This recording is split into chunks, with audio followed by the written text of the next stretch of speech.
Pois bem, bom dia a todos. É com grande satisfação que damos início a mais um painel tributário preparado pela equipe técnica da CCA Bernardon. Eu me chamo Reginaldo da Silva dos Santos, vou tratar da legislação federal. Na sequência, o colega Luiz Antônio irá tratar da legislação estadual.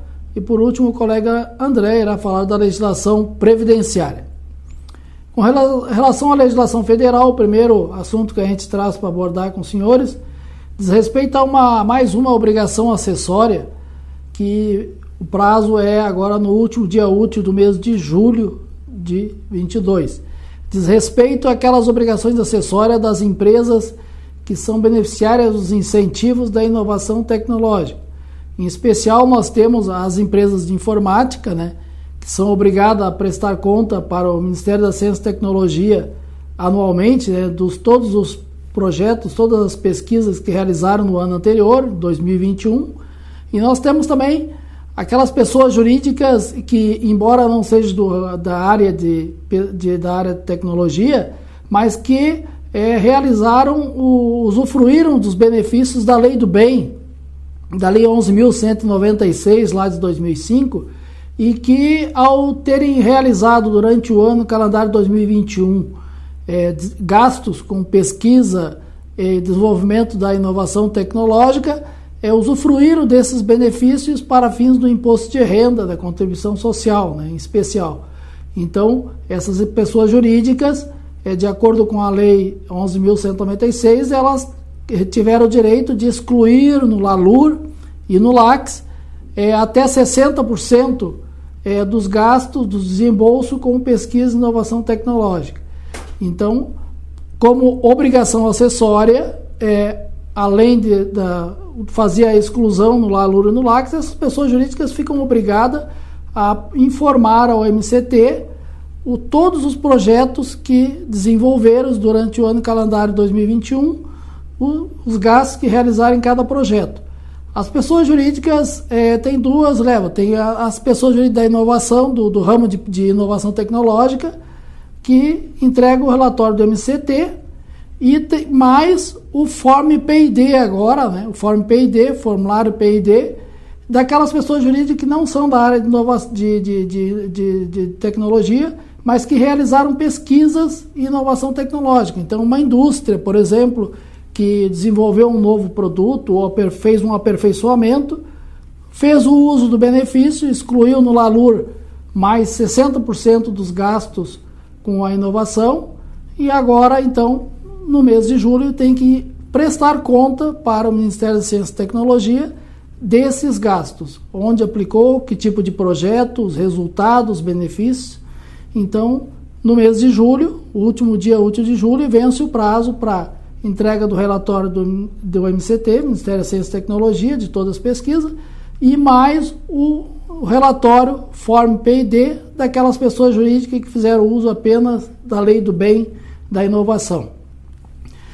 Se não for cumprido a entrega desse relatório no prazo, a pessoa jurídica perde o direito ao uso dos benefícios fiscais que absorveu no ano 2021, principalmente da exclusão do imposto de renda da contribuição social de até 60% dos gastos com essas pesquisas.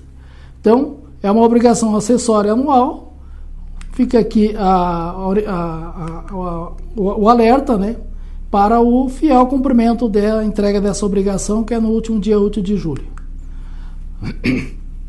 Agora nós temos o segundo assunto. Vamos falar um pouco sobre a questão das transações de dívidas fiscais. Nos últimos dias, principalmente no mês de junho, foi publicada a Lei 13.475, que ela reabriu a possibilidade de renegociações das dívidas tributárias, com um aumento de prazos de negociações de até 120 meses, com descontos de multas, de juros, encargos da Procuradoria, onde inclusive a redução do débito pode chegar até 65% do montante da dívida consolidada. E o que nós temos? E também, junto com esses benefícios, vem mais um, que é da compensação, utilização dos saldos negativos de os créditos decorrentes de saldo negativo de contribuição social e de prejuízo fiscal, abater o crédito fiscal vinculado a esse saldo negativo do montante das dívidas consolidadas. Pois bem, até agora nós não temos ainda uma regulamentação geral sobre essa lei. O que se tem sim foi que a Procuradoria, através da portaria 5.885, de 30 de junho, ela prorrogou os prazos para a adesão a todos aqueles programas de regularização de débitos fiscais no âmbito da Procuradoria. Então, até aqueles programas que vencerem em 30 de junho, prazo, a Procuradoria prorrogou para até 31 de outubro, a maioria deles. O que significa? No âmbito da Procuradoria, as pessoas jurídicas, os contribuintes, pessoas físicas também, inclusive as pessoas jurídicas do Simples Nacional, têm ali as possibilidades de fazerem renegociação. O que não está regulamentado, que não está lá no site da Procuradoria-Geral da Fazenda Nacional, não está aberto, é como fazer a compensação, o uso dos prejuízos fiscais e dos créditos fiscais de prejuízo e da base negativa para abater na consolidação desses débitos. O que se tem até o momento é que os contribuintes que assim pretenderem, talvez por uma iniciativa própria, podem já fazer algum encaminhamento à Procuradoria solicitando o uso desses créditos, né? No âmbito do administrativo, né, no âmbito da Receita Federal, também está se aguardando uma regulamentação, mas até agora não se tem nada específico. O que, pelo contido na lei, nada impede, talvez, que os contribuintes também já encaminhem alguma solicitação de uso desses prejuízos, dessa base, desses créditos de prejuízo, para compor uma negociação dos débitos que estariam dentro do contencioso administrativo. Então, esclarecendo até o momento, com relação à Lei 3.475, não se tem nenhuma regulamentação específica. O que nós temos sim é no âmbito da Procuradoria para o alargamento do prazo das renegociações das dívidas. Como eu disse, aquelas empresas que querem de imediato já procurar fazer a regularização das suas dívidas e o uso dos créditos fiscais que têm, teriam que procurar, então, através do Departamento Jurídico, fazer uma negociação direto com a Receita ou com a Procuradoria. Ou aguardar um pouco mais para ver a regulamentação por parte da Receita e da própria Procuradoria quanto ao uso desses créditos. Então, com relação à legislação federal, o recado que a gente gostaria de transmitir aos senhores seriam esses. Desejamos a todos aí uma ótima semana e nos encontramos no próximo painel tributário. Um abraço a todos.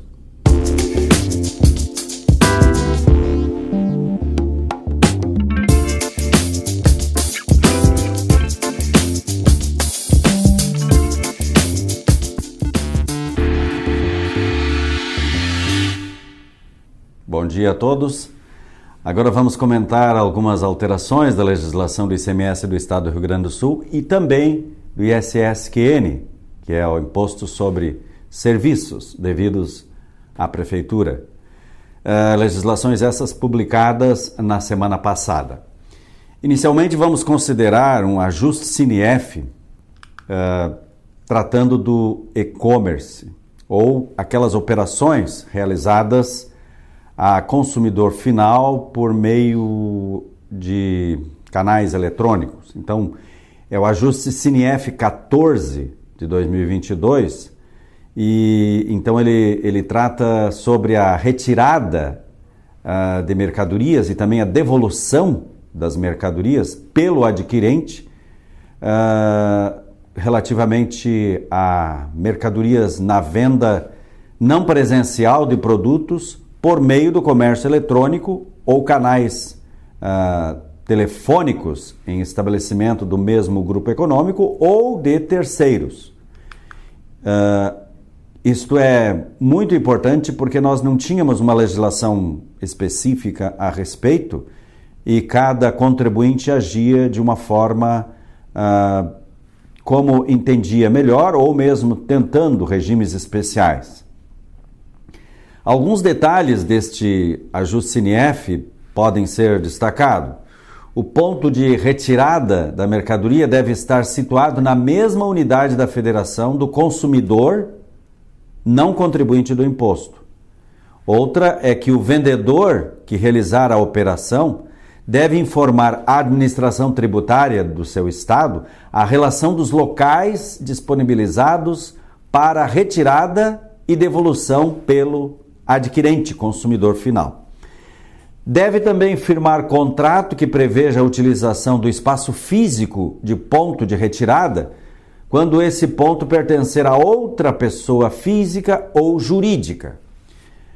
Este ajuste ainda trata de outras regras quanto à inscrição estadual, espaço físico, responsabilidade de ambos os estabelecimentos, remetente e aquele que vai manter no seu estabelecimento as mercadorias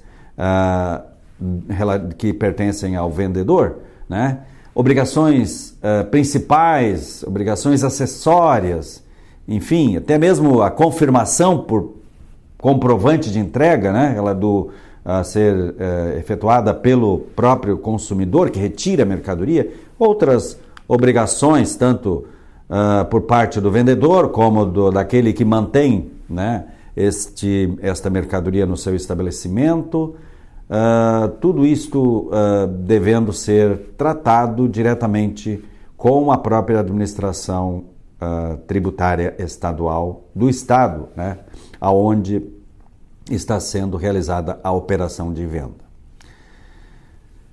Estes critérios adotados pelo ajuste CINEF, né, que é o CINEF nacional, é aquele convênio sem número que trata de obrigações acessórias.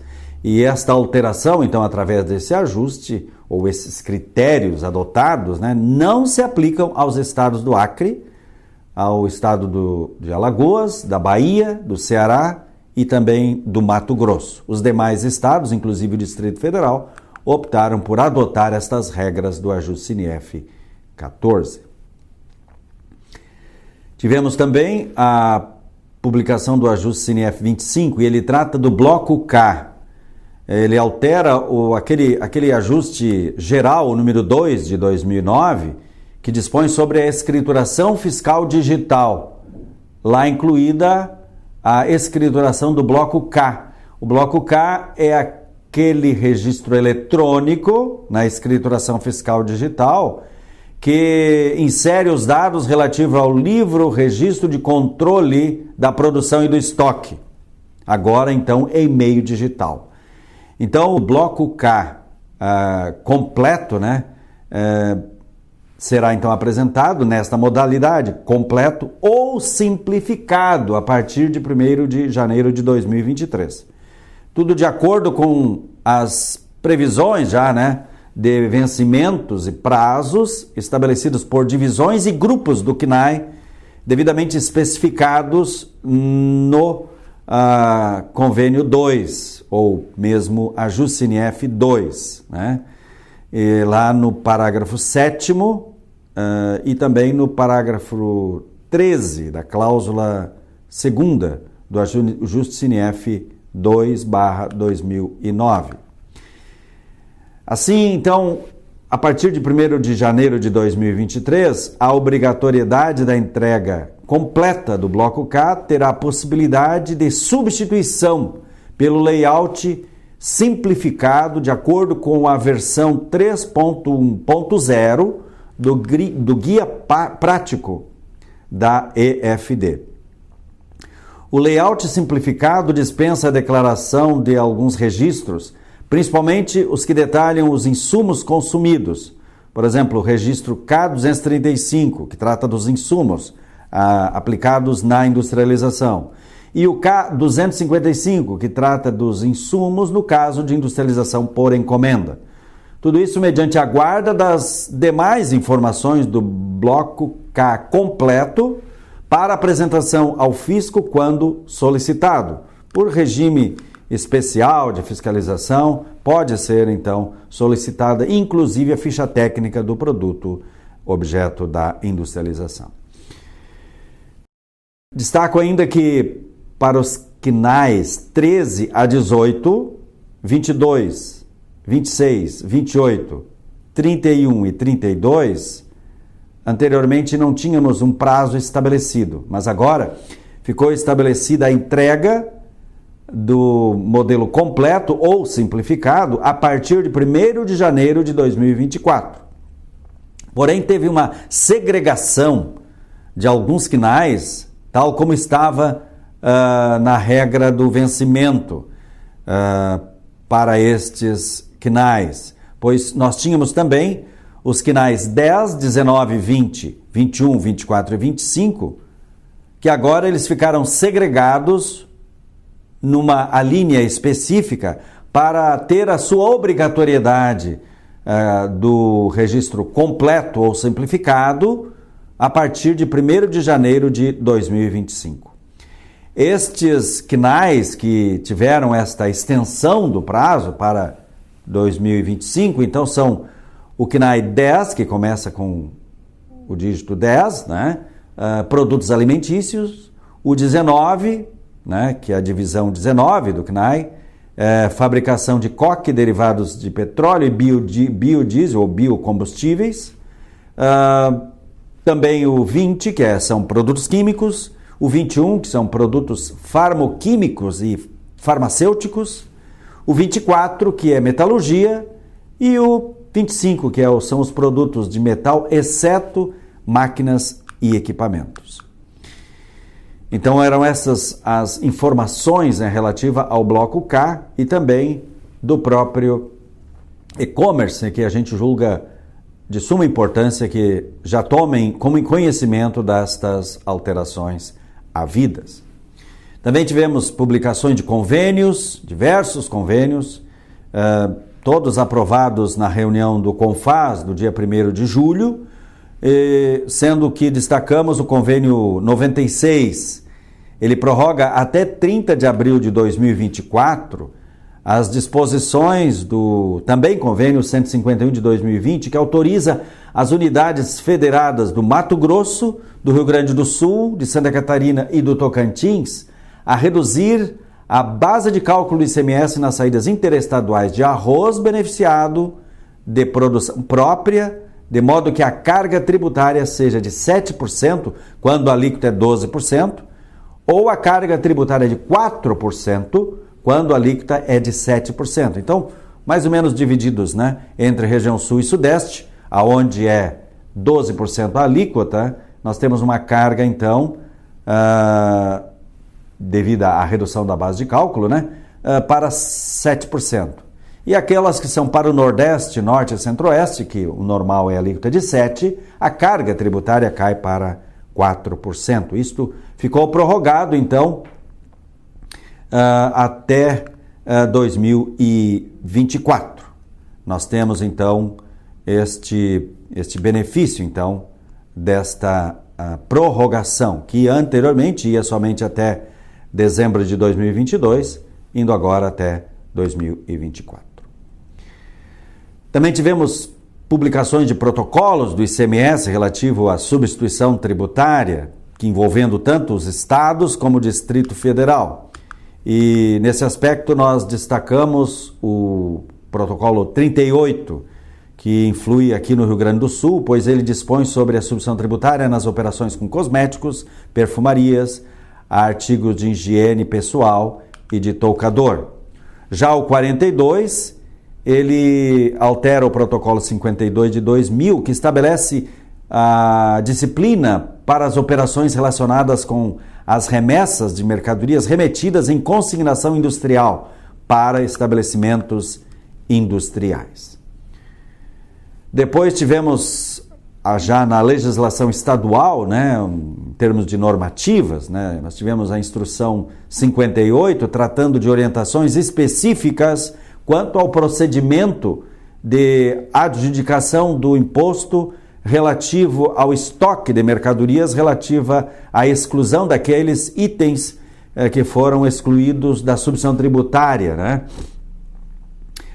Alterando inclusive código de registro da escrituração fiscal digital, tudo de acordo lá com o título 1 da instrução normativa 45/98. Então tivemos vários itens que tiveram a exclusão da substituição tributária no estado do Rio Grande do Sul. Temos agora esta instrução orientando a respeito deste assunto quanto aos estoques das mercadorias verificadas, por exemplo, em 30 de junho de 2022.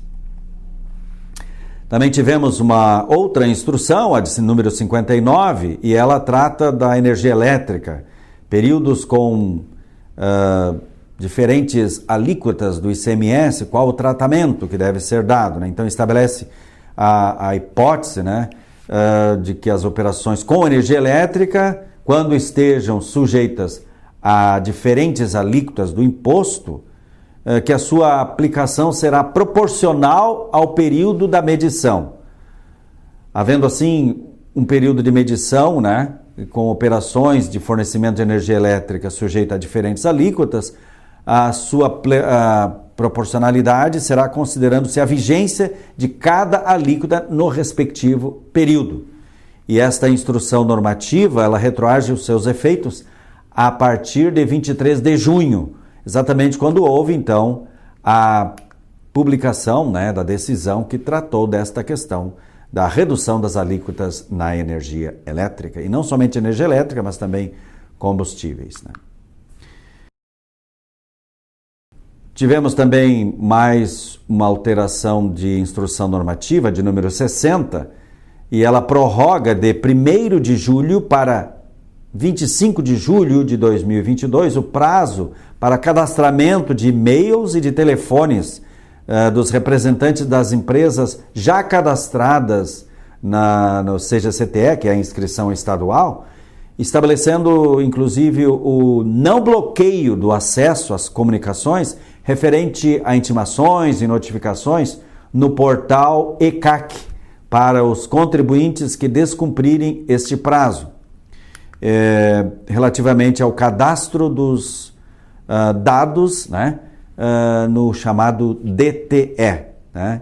Então, ficou prorrogado de 1º de julho para 25 de julho de 2022.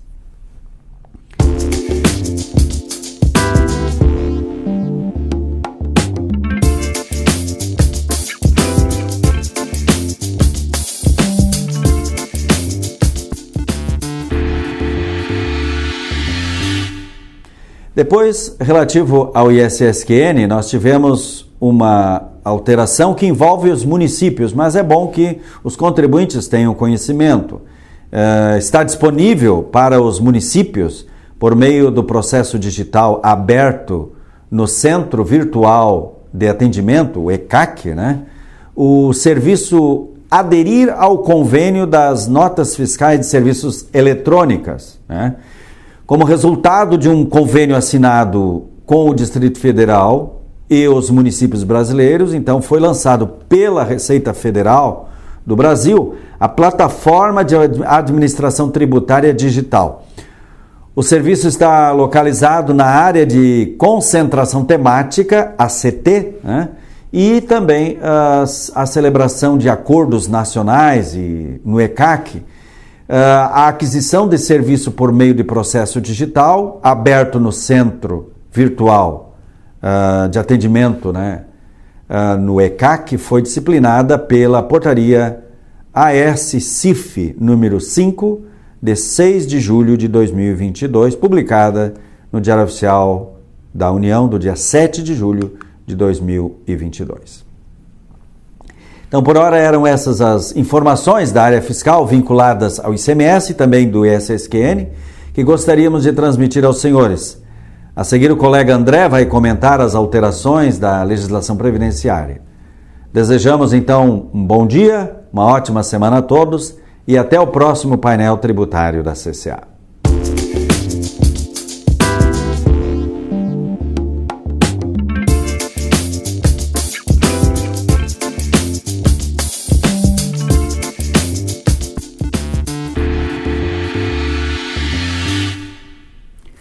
Bom dia a todos.